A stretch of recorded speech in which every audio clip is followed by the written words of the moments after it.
Vi er medlem af NATO. Vi har slået 25 millioner mennesker ihjel siden 1945. Folketingsmedlemmerne er landsforrædere. End of story. Så bør der være et retsopgør med alle de krigsforbrydere. De lyver inde i Folketinget, når de fortæller jer, at der ikke er råd til velfærd.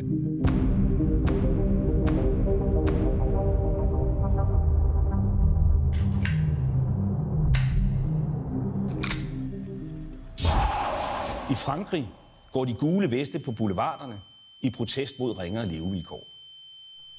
Se på den baggrund er Danmark et harmonisk land. Muslimer i Danmark, det er den eneste udfordring. 53 milliarder kroner menes at være vasket hvide via Danske Bank-filialen, og Danske Bank har tjent omkring 1,5 milliard kroner. Finansfolk og nogle af verdens allerstørste banker ganske enkelt har plyndret statskasser i det største skattekup i Europas historie. Nye sager om lægers hemmelige koder på Herlev Hospital.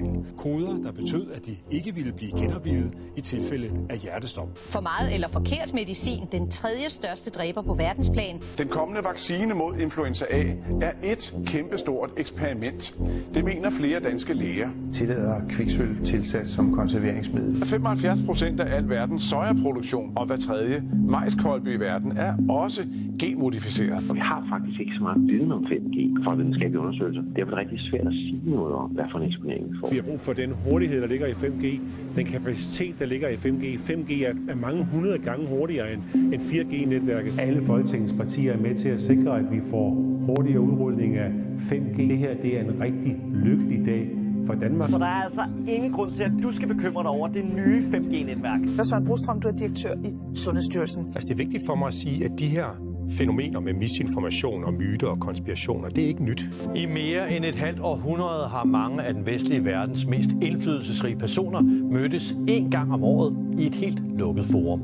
Det kaldes Bilderberg-møde. Der bliver ikke taget referat af, hvad der bliver sagt på møderne, og alle, der deltager, er forpligtet til ikke at fortælle, hvem der har sagt hvad. Altså, vi skal jo ikke have en folkeafstemning om NATO eller vores medlemskab af Nordisk Råd eller noget andet. Vi er medlem af EU, og det forbliver vi med at være. Hvis du deler en post på Facebook, der kan påvirke den almene opfattelse af NATO-samarbejdet negativt, kan det give op til 12 års fængsel.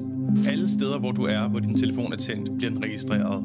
Så det vil sige, at vi kan lave et kort over, hvor du har været hver eneste time af hver eneste dag af resten af de sidste år af dit liv. Total overvågning, som Stasi ville have fået våde drømme over. Der findes allerede ansigtsgenkendelsesprogrammer. Der er kameraer på et hvert gadehjørne, og det vil sige, du behøver ikke engang at have din smartphone på dig for at være overvåget hver sekund nærmest døgnet rundt. Er det sådan et samfund, som det vil jo betyde en total overvågning, som svarer til, at vi alle sammen går rundt med en chip indopereret i armen eller i nakken? I Danmark har man indført kameraer med ansigtsgenkendelse mange steder. I Kina har man nu en overvågning, så man giver folk sociale point, alt efter hvordan de færdes og opfører sig. Jeg kan slet ikke forstå, hvordan det kan lade sig gøre.